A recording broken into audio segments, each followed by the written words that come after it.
Hi guys, in today's short session we're going to focus on the light reaction that occurs in photosynthesis, just looking at this reaction in a little bit more detail.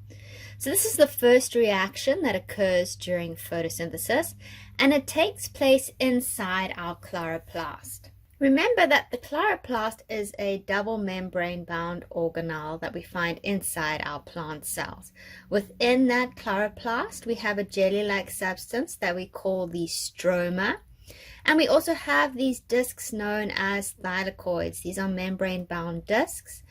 They'll have a thylakoid membrane, and inside that membrane we will find the thylakoid lumen. If we have a look at this board, what we're doing here, we're taking this thylakoid membrane over here and we're just blowing it up. So this is representing our thylakoid membrane.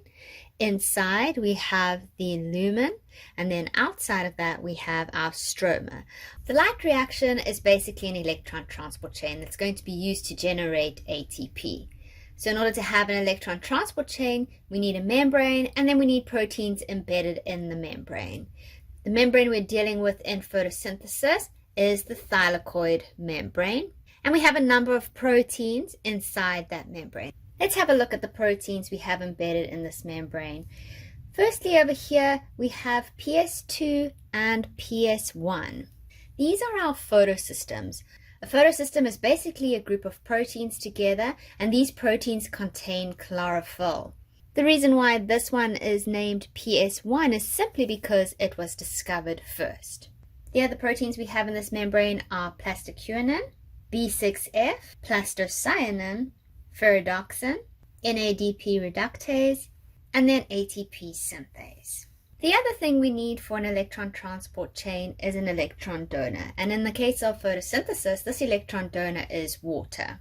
Water is going to be split into oxygen and hydrogen ions by an enzyme attached to the photosystem 2. This is going to release electrons, and these electrons are going to be passed onto photosystem 2. The electrons coming from water are low energy. Light energy is going to be captured by the chlorophyll found in our photosystem 2, and this is going to be used to excite the electrons and raise their energy. Now the electrons have enough energy to move, and they move to the primary electron acceptor, plastoquinone. Plastoquinone is reduced as it accepts electrons from the photosystem 2. These electrons are then passed onto the B6F complex. This causes the B6F complex to pump hydrogen ions from the stroma into the thylakoid lumen. This sets up a hydrogen ion concentration gradient, with a higher concentration of hydrogen ions in the thylakoid lumen compared to the stroma. The hydrogen ions therefore want to move down their concentration gradient from the lumen back to the stroma. But because they are positively charged, they can't simply diffuse across this thylakoid membrane. The thylakoid membrane is composed of phospholipids forming a lipid bilayer. So in the interior of that membrane, we have our fatty acid tails, which are hydrophobic and therefore prevent the positively charged hydrogen ions from moving across. In order for the hydrogen ions to move from the lumen to the stroma, they therefore have to move through a special protein known as ATP synthase. As the hydrogen ions flow through ATP synthase back to the stroma, it causes the subunits of ATP synthase to rotate, and this allows for the attachment of a phosphate group to ADP, forming ATP. Alright, let's go back and have a look at what happens to our electrons. Plastocyanin is going to transfer electrons from the B6F complex to photosystem 1. When electrons arrive at photosystem 1, they once again have low energy. Light energy is therefore used once again to excite the electrons.